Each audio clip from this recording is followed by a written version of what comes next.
हम अगर 2014 से पहले के दिनों को याद करें, उन दिनों को भूलना मत साथियों, तब जाकर के ही आज के दिवसों का मूल्य समझ आएगा।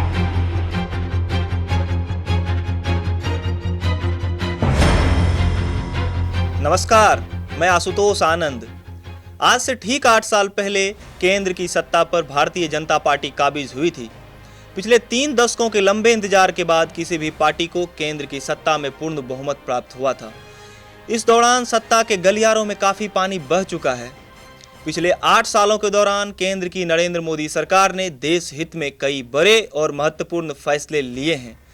किन किन फैसलों ने बदली है देश की तस्वीर, आज हम आपको दिखाएंगे अपने इस स्पेशल रिपोर्ट में।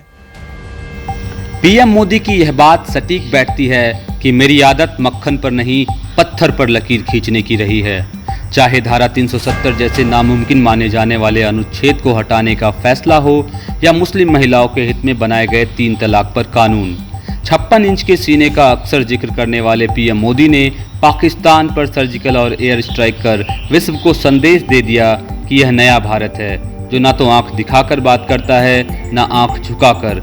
नया भारत आंख में आंख मिलाकर बात करता है। इन 8 वर्षों में राष्ट्र की सुरक्षा के मसले की बात हो या राष्ट्र को आर्थिक उन्नति की ओर ले जाने की बात हो या किसी भी क्षेत्र में प्रगति की बात हो, विकास की बात हो और सेवा, सुशासन और गरीब कल्याण के तमाम योजनाओं की बात हो, लगातार डोर स्टेप डिलीवरी मोदी सरकार ने घर घर तक पहुंचाया है।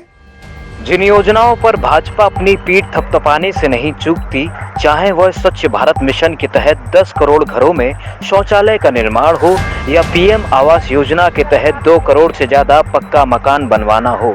एक तरफ मोदी सरकार ने गरीब महिलाओं को 9 करोड़ से ज्यादा मुफ्त एलपीजी कनेक्शन मुहैया करवाए, तो दूसरी ओर देश के 80 करोड़ से ज्यादा लोगों को कोरोना काल में मुफ्त अनाज की व्यवस्था की। इन योजनाओं का लाभ धरातल पर कितना उतरा, इसका पता चला जब हमारे संवाददाता ने लाभार्थियों से जाकर जानने की कोशिश की। मोदी सरकार का कार्यकाल आपको कैसा लगा? बहुत अच्छा लगा। आपको कार्यकाल अच्छा लगा है तो क्या अभी तक मोदी सरकार ने जितनी भी योजनाएं लागू की हैं उनका आपको लाभ मिला है कुछ? हाँ जी, 3 चीज़ मिला है। राशन कार्ड मिला है, बेशरम कार्ड का 1000 रुपये मिला है और शौचालय मिला है। घर नहीं मिला है। घर नहीं मिला आपको? नहीं जी सर। उज्ज्वला योजना का लाभ मिला है? नहीं जी। मतलब उज्ज्वला योजना में गैस सिलेंडर दी जाती है, वो मिला है आपको? नहीं जी। बहुत बहुत धन्यवाद अंकल। इन 8 सालों में मोदी सरकार ने कई उपलब्धियां हासिल की तो कई मोर्चों पर सरकार विफल रही। एक और जहां भारत की छवि दुनिया में एक सशक्त देश की बनी, तो वहीं देश में महंगाई, बेरोजगारी की समस्या सरकार के सामने एक बड़ी चुनौती बनकर उभरी। बीते 8 सालों के कार्यकाल पर जहां सरकार अपनी सफलताएं गिनवा रही है, तो वहीं विपक्षी पार्टियां इस मौके पर बहुत हमलावर नजर आई। बता रहे हैं कि सबसे बड़ा मुद्दा अगर आज देश के सामने है वो महंगाई और दूसरे नंबर पे बेरोजगारी है। महंगाई और बेरोजगारी का जवाब ना दिल्ली की सरकार के पास है ना केंद्र की। अब उस सवाल के जवाब से बचने लिए कभी संविधान के ऊपर सवाल उठाते हैं, कभी देश के तिरंगे के ऊपर सवाल उठाते हैं, कभी लाउड स्पीकर की लड़ाई ले आएंगे, कभी हिंदू मुस्लिम की लड़ाई ले आएंगे, कभी मंदिर मस्जिद भारत पाकिस्तान। इस 8 साल के मोदी सरकार के कार्यकाल की सबसे बड़ी खामियां आप क्या देखते हैं सर? जनतंत्र को कमज़ोर कर देना, आवाज़ को दबा देना, जो भी बोले उसको जेल भेज देना और हिंदू मुस्लिम के बीच में इतना नफरत खड़ा कर देना, एक जाति के दूसरे जाति को लड़ा करके अपना उल्लू सीधा करना, सबसे बड़ी चीज़ मैं यही देखता हूँ।